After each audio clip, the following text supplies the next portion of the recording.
experience been in the minor leagues so far? You know, it's definitely been awesome. You know, it's just being able to get paid every day, or being able to play baseball every day and get paid for. You know, there's nothing much like it. You know, it's just doing what you love, and your main goal is to make the big leagues. Do you have any expectations for this year? Any goals? I think, you know, the main goal is to make every start, you know, throughout the year and just stay healthy. And then, you know, just if you do well, you know, just keep moving up the system. 4 years I want to be in Milwaukee. But, you know, that should be everyone's goal, I think. You know, you just got to keep working hard and being able to stay consistent like they do up there. You know, that's really the main difference. You know, what I've seen, you know, that they can repeat their delivery and be able to repeat their pitches. What was that like when you got back? What was going through my mind was, you know, just a bunch of excitement, a bunch of adrenaline, you know, especially seeing your name pop up. You know, it's definitely just a sigh of relief. At the same time, you know, especially being drafted by the Brewers. You know, my dad was drafted by them in '82, so that was kind of a, you know, ironic thing. So that was definitely a good experience. And what was it like for him being that he was drafted by the Brewers? He was excited because he was kind of familiar with the kind of the front office, and then, you know, we knew the scout pretty well.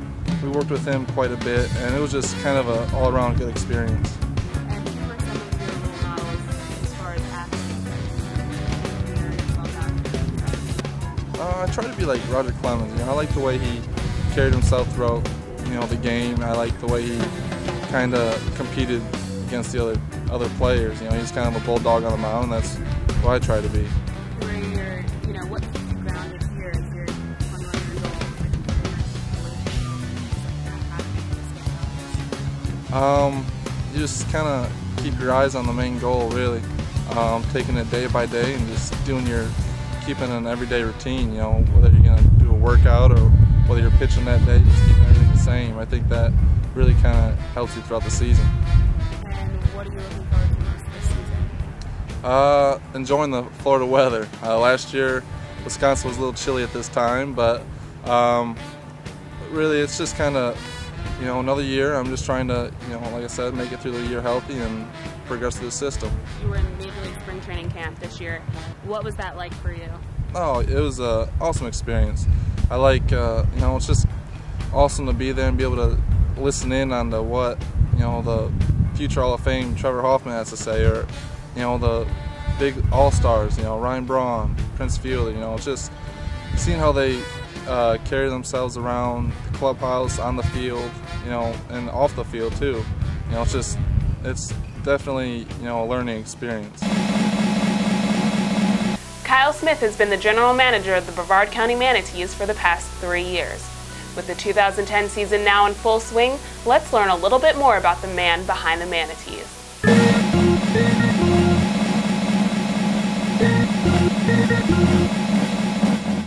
Kyle Smith entered his third full season as general manager of the Manatees this year, but he wasn't always interested in working in baseball. I actually went to school to go into geography, to be a geography teacher, but I realized that the capital of China doesn't change all the time, so I decided to go into baseball business.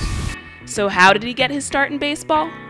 Yeah, about 2002 I got the opportunity to work with a Northwoods League team in Mankato, and that really opened my eyes to the business of baseball, and I really realized that it's something I want to do for a while. After attending the winter meetings in December of 2005, Smith started as an intern for the Manatees in 2006 and was on the fast track to success. Well, initially I started doing a lot of things, from stadium operations to ticket operations, and then within about 3-4 months I ended up as a director of box office operations. Transitioned over to stadium operations, and then became general manager in 2008. Going from intern to general manager in just 2 years is not the normal path for someone pursuing a career in baseball, but Smith attributes his quick rise to hard work and a little bit of luck. I think I worked very hard, but a lot of it was luck. I was able to work with Buck Rogers, a former GM, and he gave me a lot of opportunity and really let me do what I felt was right. He gave me a lot of responsibility and put a lot of trust in me, and I think that really helped me out. So when he moved up to Huntsville, I was prepared. Smith initially didn't see his promotion as a big deal, but his father helped him put it all into perspective. he just told me how proud he was of me. And it didn't really hit me until then. I didn't really think it was much different from what I was doing already, but it was. It certainly was, and every day is a new challenge, but it's a lot of fun. Smith loves his job for many reasons. Well, I work at a stadium. I mean, I look out the window and I see a baseball field every day, and we take it for granted, really. I mean, so many times we have meetings in our conference room and people just stare out the window, and it's really hard to get their attention because they're not used to working in a place like this. Sometimes we forget about that, and the days where you realize what you do and you see a kid leave the ballpark with a big smile on his face and he says thank you, or the parents say thank you, that really makes me love my job.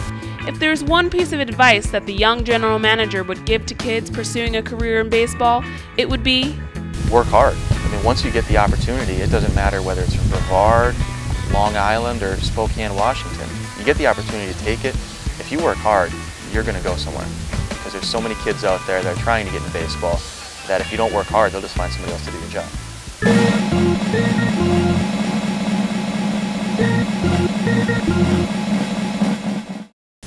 After the break, we'll tell you about our upcoming promotions and our Hitting the Books reading program. We'll also hang out with infielder Matt Klein during Manatee Minute. Hi, this is Matt Klein. I'm an infielder for the Manatees, and this is the Manatee Minute.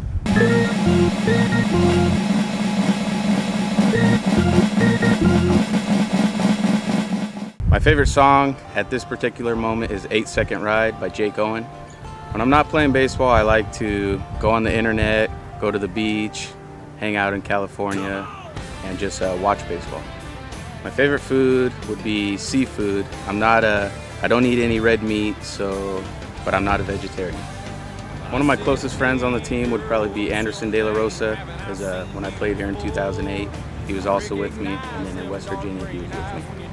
One thing I have to do before a game to get ready is just stick with my routine. I listen to the same songs on my iPod. That's just my routine. I've always had that.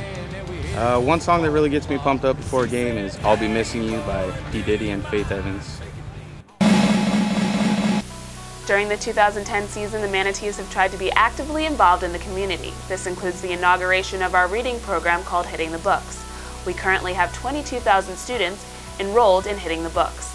Every student receives a bookmark that looks like this, and they get to bring their signed bookmark after they complete the program to the box office to receive 2 free tickets for any Tuesday game. Manny the Manatee also helped deliver meals for Meals on Wheels. Take a look at his experience with the crew.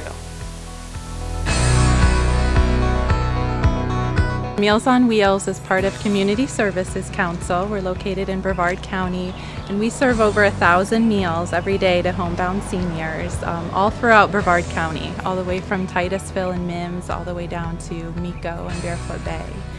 Our kitchen makes about 2,000 meals a day that go out to seniors all throughout the county. Some are homebound and some meet at congregate dining sites throughout the county. With the economy the way it is, the need for Meals on Wheels and volunteers has really increased. So we're always looking for volunteers so that we can meet the demands of all the seniors that we have, and our goal is ultimately for them to be able to stay in their own home as long as possible. We deliver one hot lunch. We work with a dietitian so we make sure our meals are nutritionally balanced. Well, that's it for this inaugural episode of ManateeV. For more information on ManateeV or anything you've seen in today's episode, visit manateesbaseball.com. I'm Stephanie Weber. Thanks for joining us, and we'll see you next time. Don't forget to fear the sea cow.